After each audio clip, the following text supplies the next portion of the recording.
This is Hamada and welcome to Final 50, where I explore the last 50 countries on Earth. And today we're in Dushanbe, Tajikistan, exploring all that this amazing city has on offer and seeing all the nationalism of this country. And later we'll go in, explore the outside of the capital and see the beauty of this nation. So let's get going and see what Tajikistan has on offer for us. Tajikistan was my 152nd country, and I started the journey by flying into the capital of Dushanbe. When I got to the capital, I have to say I was blown away by how orderly and planned it was, not only with wide boulevards, bridges, and numerous skyscrapers, but the sheer number of monuments that were dedicated to the culture, history, and sense of nationalism of the nation. Initially, I had planned to just rent a car and drive around the southern part of the country along the famed Pamir Highway. But the more I researched, the more I realized I was way out of my element. Not only is 93% of the country made up of mountains, but the road conditions, language barriers, and distances made that plan unattainable in the short time I was planning to be in Tajikistan.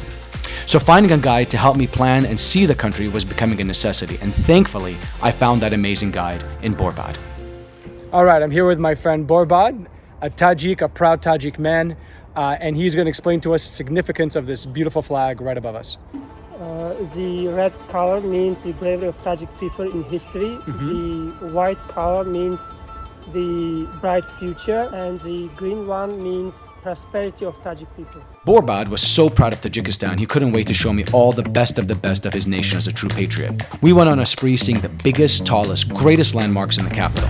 So after seeing the second highest flagpole in the world, yep, it turns out Tajikistan has a number of top records, so keep that in mind, we made our way to the largest library in Central Asia. It boasts space to hold 10 million books and has a whole section dedicated to the country's president, Imam Ali Rahman. By the way, you will see portraits of him hanging on many buildings and homes throughout the country. Then Borbad tells me, hey, do you want to see a building more beautiful than the Taj Mahal? I'm thinking this guy must be kidding, but no. He takes me to the Navrouz Palace and it is actually mind-blowing. Approximately 4,000 craftsmen from all over the country are involved in the process of building it. And it also has 7 elevators, a bowling alley, billiard room, 3D movie theater, nightclub shops, and even an art gallery. But the most breathtaking side of the building has to be its halls. This place is crazy. I had no idea this existed. Oh, and it even gets better. They got 4 banquet halls. Let's check out what this one looks like. I'm almost too scared to look. Wow. Wow, look at this. Just look at that. And the whole idea is that it was built by Tajiks, Tajik money, Tajik financing, Tajik artisans built it all, handcrafted doors. I think she said it was like red walnut or something to that effect. And you can see all sorts of things. You have a mural over here of the president, who's been the president in this country for over 30 years. After exploring the local market that was full of amazing snacks, produce, and delicious treats from all over the country, Every single freaking nut you've ever imagined. I actually started developing an appetite and want to try the famous Qurutob dish. Let me tell you, this meal packs one hell of a punch. And so I asked my friend, what's the best place? And you'll know it's a damn good place when the locals are there and know it well and there's like almost no foreigners. So I'm gonna show you how cool this place is and how crazy this meal is.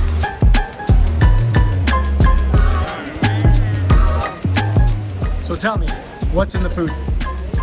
This is Qurutob, Tajik national food, made of chaka, white one. It's in Western you call it yogurt, but it's not yogurt. It's kind of yogurt, but Tajik kind. Okay. It's called kaila. It's meat. You call it steak, or it's like kind of steak, but it's Tajik kind of steak. Warm, a certain kind of fermented yogurt with these vegetables, and really good meat. Amazing. It has to be said, Tajiks are incredibly proud of their nation. Despite being conquered by the Greeks, Mongols, Persian, Turks, and even Russians, they've always stood strong in the face of foreign invaders. So when I saw the newly minted Independence Monument while on a run in the capital, I had to go explore it. The monument itself is quite unique, and when I saw it up close, I was not sure what to make of it, given its extravagance in a country where the GDP per capita is less than $1,000 per year.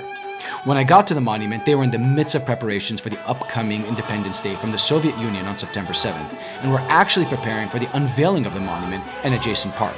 This was an experience in and of itself, since there were several thousand people rehearsing in unison all over the square to hyper-nationalistic Tajik music.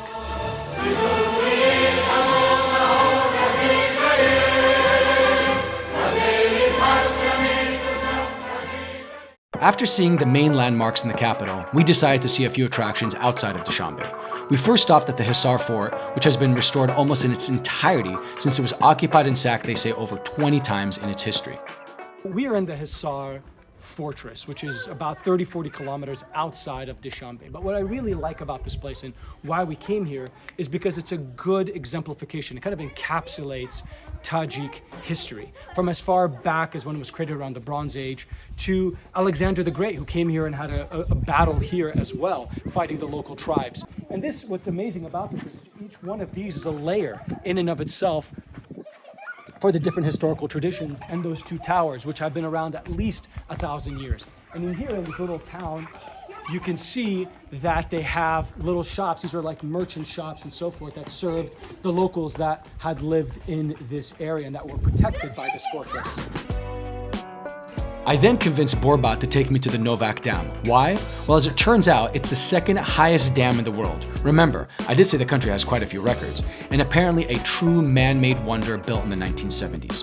Right over there, you're gonna see part of the dam structure where they're releasing water, which are going to the area down into the lake. The dam itself, which is the second highest in the world, is over there.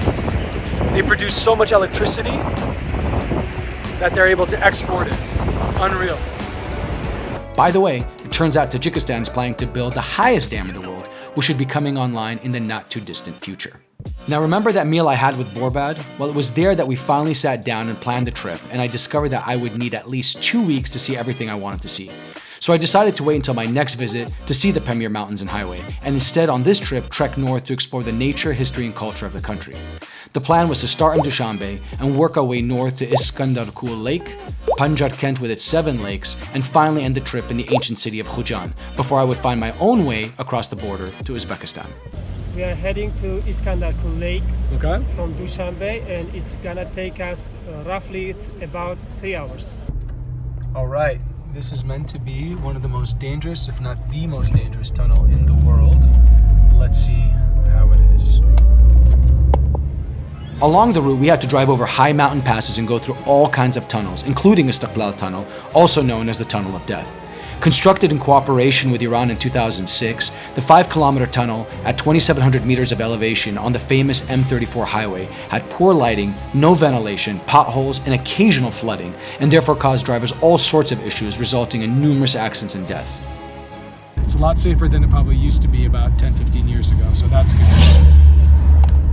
Driving 3 hours through the mountains on fairly bumpy roads, we finally got to Iskandarkul, a large, expansive glacier lake which got its name from Alexander the Great, who fought the local tribes there. And while the lake was nice, I have to say I was even more impressed by the nearby waterfall, a short hike away, which is definitely worth visiting. So walking through that patch of green, and suddenly you come on this.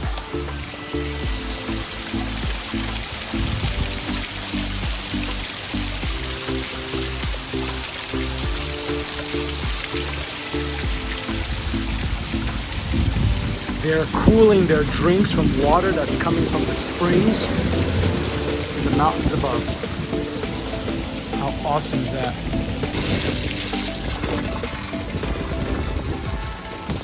The next day, we had a traditional breakfast in the local bazaar. I actually asked if they could make me scrambled eggs, which was a super tall order, since locals usually have stews, soups, and other super heavy items for breakfast. We're so light in the car, we have to put stones to weigh it down as we go off-roading to get to 7 lakes, which is about 30 kilometers away. Nestled deep in the mountains, the ride to the lake is not for the faint of heart. I mean, I breathed enough dust and got splitting headaches from how bumpy and frankly treacherous it was in parts. But when we finally started to see the cascading lakes about 3 to 5 miles apart, I realized that often you have to go through hell to get to heaven, and they were gorgeous, each lake unique in its own right. We actually stopped at Lake 6 and decided to hike up to Lake 7. And once we got there, I walked along the lakeshore until I reached the end, where there was a little village and I met some locals. Local villagers hanging out here. After you walk all that way, you get to their little village. Say hello. Selam. It was magical. I would definitely recommend the hike. In fact, I have to say, it was the highlight of my trip to Tajikistan. On the way to Khujand, I got a treat. Borbad stopped by his uncle's house and we got to meet his family, have a home-cooked meal, and even walked around his family's garden and village. This is the best part of having a guide that becomes your friend on your travels. In fact, being an intentional travel, you're able to immerse yourself in the traditions and daily lives of people in a way that you would simply overlook as a passive tourist. Carrots, onions, rice, beef, and that is polof, which is the national dish here. And it's homemade. What could be better? I grew up in this village till like 7, 8. I was born, but I used to come here every 3 months in summertime. Fantastic. And then you, how many people are in the village right now? Right now, about 400 families. Our last stop on the journey was the ancient city of Khujand, which was at the center of the famed Silk Route. So Khujand is the second largest city in Tajikistan. It was created by Cyrus the Great and then invaded and taken over by Alexander the Great many hundred years later, and he called it Alexander the Furthest. In fact, here it's funny, he's not known as Alexander the Great, he's actually known by Tajiks as Alexander the Bastard. A snapshot of Tajik history you can see on these mosaics. Very few of these statues exist anymore outside of Russia. And in this case, this is the largest statue of Lenin in Central Asia, and they still have it here. It's in the suburbs of Khujand. All right, so behind us is Panjakent Bazaar, which means Thursday. Dushanbe, the capital, means Monday. So here's Thursday because Thursday is the main day of the bazaar, and today is Thursday. So we're gonna go check that out. In the meantime, you can see Panjakent Square, Bazaar Square. You've got the mausoleum in the back with the mosque. And then over here is a main building that sells textiles, gold, and other things like that. So really, this is the center of historic Khujand. Oh, and did I mention I had one of the cheapest, most delicious meals in Khujand? All right, so we've got grilled chicken. We've got the famous polof. We've got something called aziza bolu, which has like walnuts and different types of vegetables and mayonnaise. We've got archa, which is named after a tree that is evergreen and blooms always, which got a little bit of beef, tomatoes, and a little bit of peas and mayonnaise. And then for dessert, we've got vegetables with our famous nani bezari. That was an amazing meal at a place called Zaytun in Khujand. Highly recommend it. One of the best I've had in Tajikistan, and by far, probably the cheapest full meal I've had for 2 people in my life. With a history dating back over 5,000 years, the ability to survive waves of conquerors, from the ancient Greeks to the Soviet Union, and with a storied tradition of poetry, literature, cuisine, and music, there is no shortage of Tajik pride in their country and culture.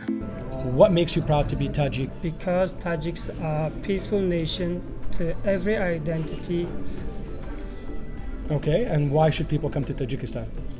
Because of its history, because of nature, lakes, hiking, and hospitality of people.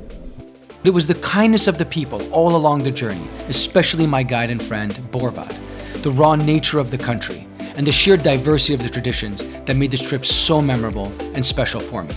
All right, what are the chances of going to a hotel in Khujand in Tajikistan? I'm bumping into Fez, who is working at the hotel and was telling me that he's applying to colleges in the United States. And for me, that's something that I've done through Right Track Admissions for many, many years. Like, what a coincidence. And so I'm going to guide him through part of the process in return that he's going to help make this video go viral in his native Tajikistan. Is that correct? Yes, sir. All right, let's make this happen, man. Yeah, sure. Don't forget to follow him on Instagram. There you go. He's a cool guy. I can't wait to return to explore more of Tajikistan, including the beautiful Pamir Mountains, in the very near future. Well, I hope you enjoyed the tour of this incredible country of Tajikistan and saw why the people have such pride in their nation. Make sure to check out the blog that complements this vlog, and if you like what you saw, click over here. In the meantime, stay curious, and I look forward to seeing you on my next journey.